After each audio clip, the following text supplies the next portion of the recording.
Saudara, meski penerapan PPKM level 3 selama libur Natal dan Tahun Baru dibatalkan, pengetatan dan pengawasan dalam mobilitas masyarakat Kota Palembang tetap dilakukan.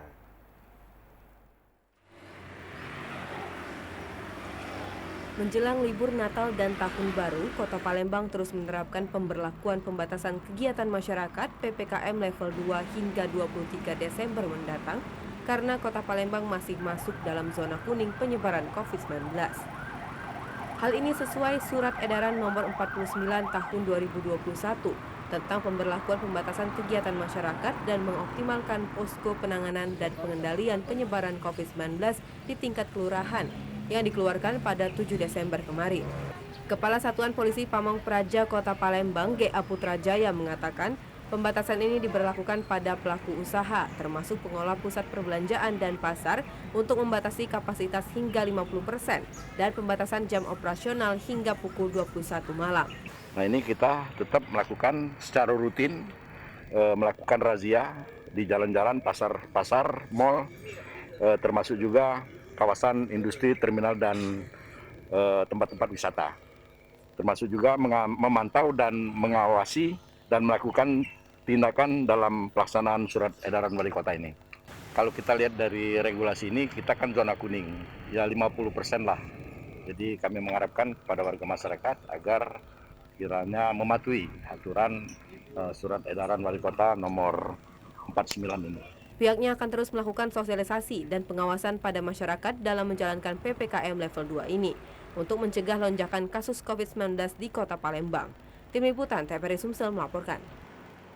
Ya, Saudara, PPKM level 3 Nataru ini batal diterapkan. Lantas bagaimana tim ahli Satgas COVID-19 menyikapi pembatalan regulasi ini? Saat ini kami sudah terhubung bersama dengan tim ahli Satgas COVID-19, Dr. Ahmad Ridwan. Selamat petang, Dr. Ridwan. Selamat petang.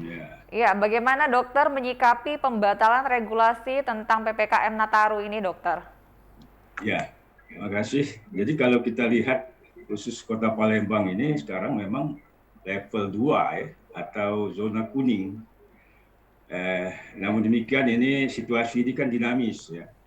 Dinamis karena yang perlu kita waspadai saat ini adalah adanya varian baru ini, yaitu varian B11529, yaitu Omikron ya, di mana perkembangannya sangat cepat ya. Tadinya dibatasi hanya 11 negara ya, pada minggu-minggu yang lalu ya. Sekarang sudah 57 negara yang melaporkan adanya kasus Omikron ini. Ini yang pertama yang perlu diwaspadai oleh khususnya Kota Palembang ya. Yang kedua, bahwa Palembang ini termasuk pintu masuk dari Singapura, Malaysia. Nah, ini juga harus diperketat ya dalam hal pengawasan ini. Dan yang ketiga, bahwa Palembang itu termasuk daerah yang padat penduduknya. Tercatat lihat bahwa penduduknya itu sekitar 4.000-an, 4.166 jiwa per kilometer persangka. Jadi peluang untuk penularan itu masih tetap kita harus waspadai. Nah ini, jadi karena itu perlu memang khususnya dalam rangka Nataru ini itu betul-betul diperketat betul. Ya, baik kegiatan-kegiatannya ya walaupun level 2, siapa tahu nanti ya ada perubahan. Jadi kita harapkan jangan ada perubahan. Kalau bisa kembali ke level 1. Nah, ini yang perlu diwaspadai oleh Kota Palembang. Baik, ya. Pak Dr. Ridwan, ingin menanyakan kira-kira untuk perkembangan kasus COVID-19 di beberapa daerah. Kira-kira daerah mana saja, Pak, selain Kota Palembang yang harus kita lakukan perketatan untuk level PPKM ini sendiri? Iya, baik.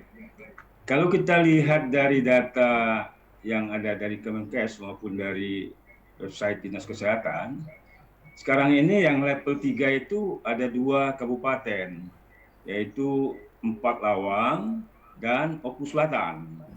Dan ada 7 kabupaten yang level 2, termasuk Kota Palembang. Demikian, Mas Adi. Oke, himbauan Anda sendiri, dokter, bagaimana masyarakat harus menyikapi PPKM ini sementara kita sedang libur Natal dan Tahun Baru? Ya, baik. Jadi dalam rangka Hari Natal Tahun Baru ini kan waktunya kan hanya 9 hari ya. Dari tanggal 24 Januari sampai 2 Januari. Ini jangan sampai kita menyesal di kemudian hari ya. Artinya bahwa masyarakat kami himbau supaya usahakan tetap tinggal di rumah, apalagi sekarang ini pada musim bencana alam ya. Jadi kita mengantisipasi bencana alam ini. Yang kedua, tidak mudik atau pulang kampung ya, kecuali kalau sangat mendesak ya. Kemudian kurangilah ke pusat perbelanjaan kalau tidak perlu sekali ya. Karena sekarang ini juga masalah kerumunan ini menjadi salah satu himbauan WHO supaya diperketat ya, kerumunan, termasuk daerah tempat-tempat wisata.